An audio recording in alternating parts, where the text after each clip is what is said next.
Hi there. If you want to learn how to create sound effects, then you are in the right place. In this video, I'll be taking a regular Dyson vacuum. I'll be recording it, editing it, and designing some sound files with it. And then I'll be packaging it all up and creating a sound pack from that. So if you are interested in picking up this sound pack, it will be free. I'll have a link in the description below. So check it out if you're interested in picking it up. All right, but with that said, let's get into this video and see how I designed this sound pack.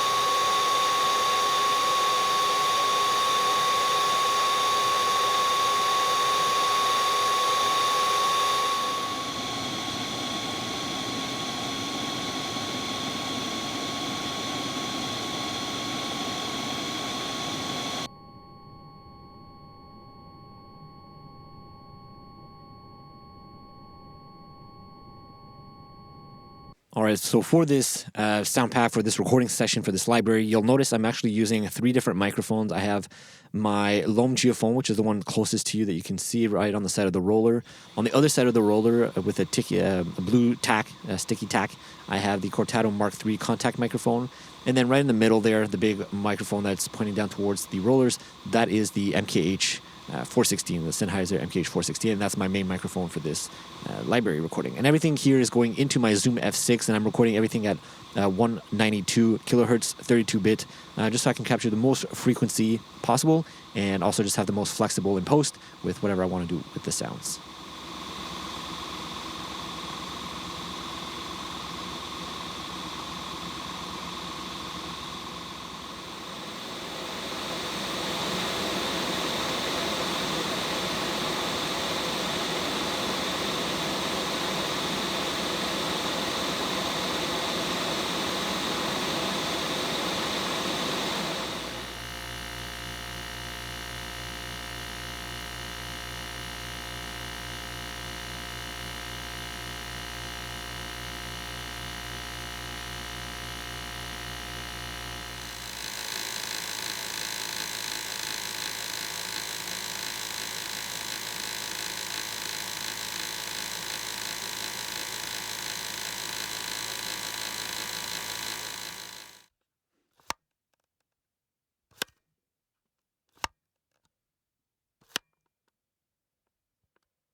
All right, so once we had the files recorded, it was time to bring them into RX to edit them. And what I tried to do, which I don't know why I never tried this before, but it was to do some batch noise removal. So because I was using the same microphones in the same environment, the same kind of noise profile should be part of all those sound files. So it should make sense to just use batch noise removal to be able to remove all the sound files. Unfortunately, what ended up happening though is that the noise removal was removing some frequencies above 40K. So normally that wouldn't be an issue, especially if you're not working with 96 kilohertz files. But because I am and I want to deliver the highest quality possible, it was removing those high frequencies, which I didn't want. So all that to say, I ended up not doing any noise removal for these files. So they're already like pretty quiet. Like you can already see just on the screen there, like there's not much noise there. It's just I was trying to make it a bit more pristine or as pristine as possible, but I ended up just leaving it as is just because it was removing sound or frequencies that I didn't want to remove. So with that said, once I had all my sounds ready, instead of bringing them into RX, I brought them straight into Reaper. All right, so with my sounds in Reaper here, I just layered them together, the 3 microphones together. Normally, I like to keep my microphones separated by frequency. So I have my top one is normally my shotgun microphone. My middle one would be like my contact microphone. My lower one would be like the dome geophone, which is like more sub and lower end. So I have my starting at the top, high, mids, and lows. And then what I noticed immediately when I was editing these is that there was a lot of clicks, really transient heavy clicks for the contact microphones, right? They really pick up those clicks whenever I push the power on and off. They really came through. So you can see just in the sound file, like I couldn't like move the volume up any more because those clicks just peaked way too much. So it was a matter of like trying to figure out a way to work around that. So I tried to see if I could do some crossfades or cut up some parts of the sound and then bring it into the front at the beginning and then kind of crossfade those in. And so what I ended up doing is a bit of that and then a bit of just fading in, fading out. Another thing I tried to do is having a gain plugin just on those individual items in Reaper and then see if I can just manually change the volume just to like control those peaks. Anyways, what I ended up doing, like I said, just a bit of crossfading, just taking some chunks from different portions of the sound, bringing it to where the peaks were too loud and then making it work that way. All right, once I had all those files layered together and just edited so they just sound good together and they had a good blend together, then it was just a matter of putting everything into one like session here. As you can see, I have everything layered, and then it's just a matter of organizing them together. So here you can see I have like different power levels. This is just like turning the machine on. Here I have different rollers. So there's like one for carpet, one for just regular floors, and then one for stairs. And then I had some different clicks and Foley sounds here that I recorded. Again, more carpet roller stuff. And then the main machine here, this I think was the canister, just opening it and closing it and making some sounds with that. And then some brush attachments as well, some sounds down there. So yeah, once I had that, I could just export them, the mix that I had created with them. And then I could also export the individual stems. So for each of these, you can see here, for example, for this one, it only has like 2 different layers that I ended up using. But you can see here, I could export the full mix, and then I could export individual stems so that I could use that as part of the sound pack. Now that I have all my sounds recorded, they're edited, I have my stems, I also have a mix of the stems together, then it's just a matter of bringing them into my session here and starting designing sounds. And that's exactly what I did here. So you can see here, let me show you a few of the sounds that I created here. So this is a patch that I created inside of Faceplant. It's kind of like a riser thing. Let's have a listen.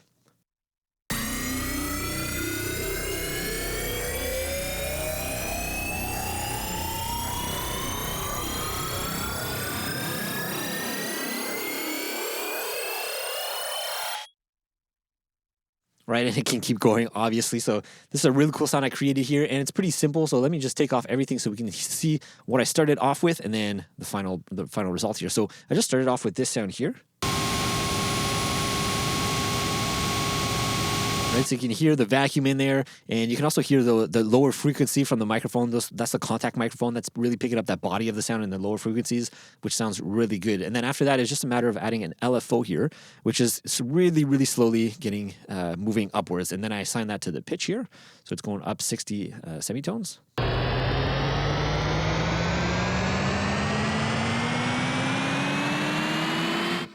Right, obviously, so that's what's creating that upward motion. And then I also have it following an LFO, a filter here, a low cut filter, so that it can sound like it's going up and rising. So you lose some of those lower frequencies, but it still works well together. And then what's really making up the meat of the sound is some FM synthesis here. And here you can see I have a wavetable, which is just like this, I don't know what that is, it's not a saw wave, it's not a square wave. Anyways, this wavetable, and I assign this to the phase up here, and all it's doing here, one of the things that's important here is I brought up the level up to 200, so it's like twice the volume level, and then it's just scanning. I assign this level to go through the frames, so, right, and that's it. So now if we play it again, and by the way, I should also say I'm playing, what is this, 3 octaves?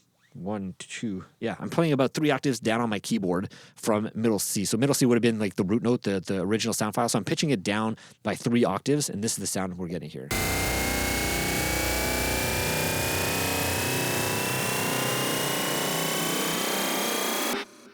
Right, so you can hear we're already getting that kind of sci-fi sound. It's very gritty. It sounds great.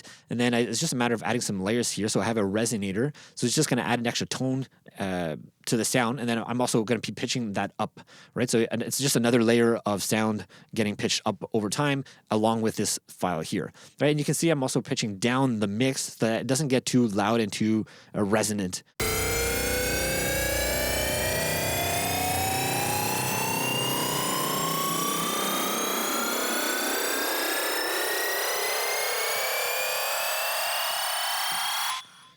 Right, so it's there, and then it kind of slowly fades out, but it's always kind of there and present.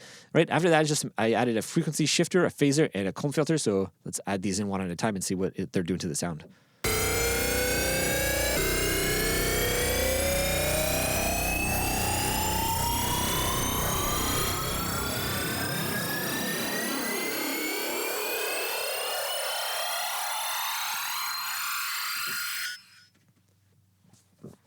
Right, and there you go. So just from that one vacuum sample, we can create this really cool riser, this really cool synthetic like effect. All right, let's go over another one that I created here. This is another texture I have here.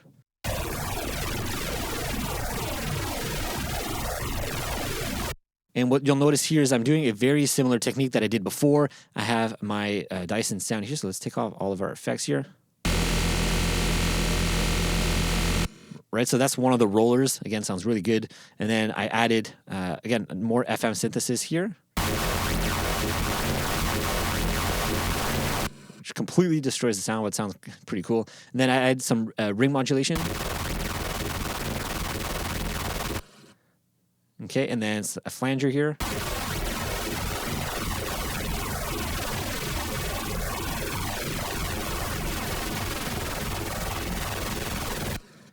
Flanger and phaser, obviously, adding that kind of sci-fi effect is just a classic. If you're ever stuck or not sure how to make something sound kind of sci-fi-y, just add a flanger and phaser and you're kind of good to go. Right, so that's how I created that sound there. And there's a lot of other ones that I created here. You can see I created like some alarm sounds here. I have one alarm sound at the very top here.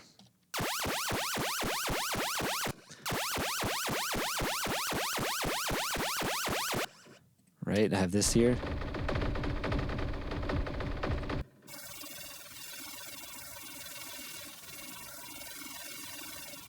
A lot of different risers here. Some cool gritty textures.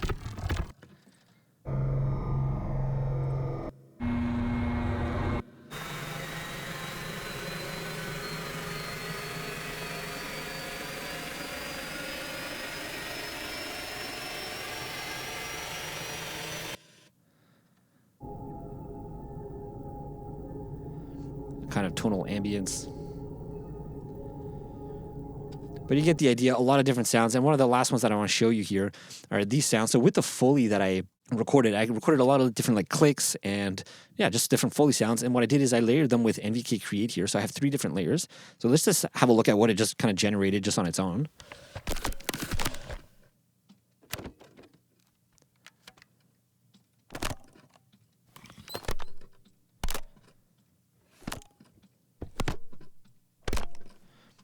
Okay, they're okay, nothing kind of special or anything, but then you're adding some effects in. Let's have a listen to the result now.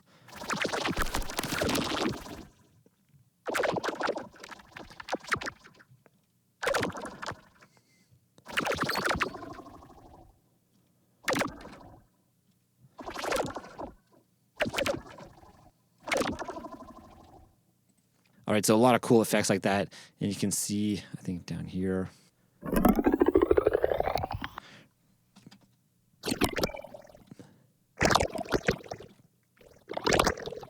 Right, that's how I created all of these kind of like little bubbly UI sounds, sci-fi sounds.